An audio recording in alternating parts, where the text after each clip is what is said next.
So at the end of the day, it's all about narratives. Since everybody's talking about the war, most people may have forgotten about U.S. Treasuries and how they were absolutely losing their safe haven status, or we were actually discussing about a new monetary system because everything was going to implode since the debt of the U.S. is also ballooning. And I'm not here to defend the system, but just to describe it in a way that you can understand and get rid of narratives and really look into the fundamentals. And that's what we're going to be talking about today. So there was a huge flood of capital coming back to the United States, did that just regain safe haven status, or was that just fundamentals all along? Since we do need U.S. bonds as collateral to get credit worldwide, it doesn't matter where you are.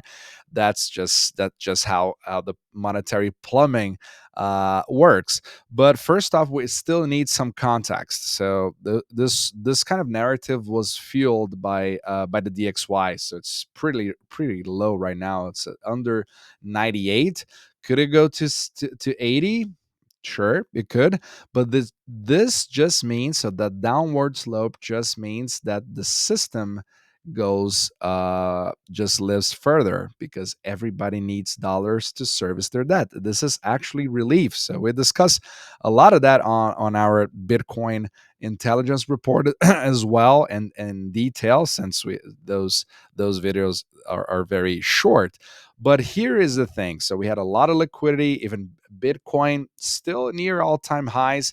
It's a great barometer for liquidity. So this is just a risk-on event. So things are going well, even though we're talking about wars and everything, which could be very bearish, but it's still not. But the thing is, this, if you may recall, on April, this was all over the news. So why are US Treasury bonds losing their safe haven status and dramatic sell-off? So nobody wants those hot potatoes anymore, and this will create a lot of trouble for yields. And this is the main concern on Scott Bessent, and you see him all the time in the media, and everything just got calmer now, and because it doesn't really fit the narrative anymore. And if we zoom out, and I want to look here onto the 10-year yield, you can see that if you just have a look at this on 2025, when we had the transition between the Biden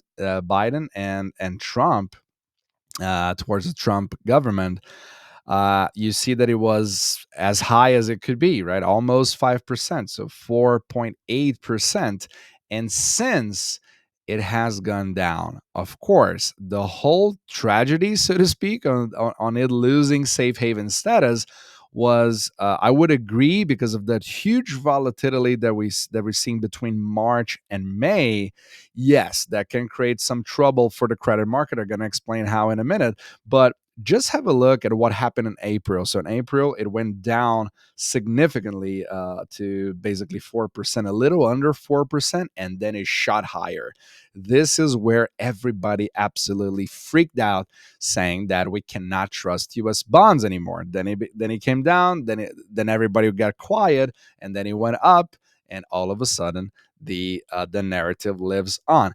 And then we found a top there on the second orange circle around 4.6, and then we are down ever since. So as you can see here, at around 4.3, we are at the 200-day moving average. Also, we are on a less volatile regime right now, at least locally. Of course, things can change, but this is intriguing, especially when we have almost World War III, based on what's happening currently with Israel, with Iran. Do we have a ceasefire? Do we not? So what's going to happen? And so if you just see this chart, maybe you don't see anything too unusual, so to speak, especially when you compare to what happened to yields in the 80s, where it would be normal to have 13%, 15% yield. So it's just very important for us not to fall onto narratives. And why is that? Just before we jump into that, we discussed that in detail in our latest report, on our Bitcoin report. Right now, we just have a brand new dashboard for you to see not only the written content but also the expert video analysis by the one and only Cena, which delivers like the best content possible on that matter. So we talk about the macro world, we talk about our expectations. So actually, we have a pretty good track record, so you can really act on your investments, see how that affects the Bitcoin price and all risk, other risk assets as well, but also understanding monetary mechanics. So I put a lot of work into that as well, along with the team. We're very proud of what we're doing. So you can definitely check it out on the link on the description below. And please make sure you use the promo code as well for 5% off, because why not, right? So back to the content. So this is one of the few articles that actually show a little bit more of fundamentals of how the US bonds are actually used as collateral, which so for example here it says, so hedge funds drive US Treasury sell off. This was back in April, okay, amid broad deleveraging and flight to cash. And this is very important for us to understand, especially so I bring this image every single time, because this is really the yin and yang. So if you have bonds and now you need dollars to service the debt, you need to have a sell off. So the more cash you need, the more you have to sell collateral off. This does not mean that you don't trust it. Actually, you do trust it, because you're using whatever is the most liquid, the deepest pool of liquidity to actually be able to source the dollars. This is exactly how repo works.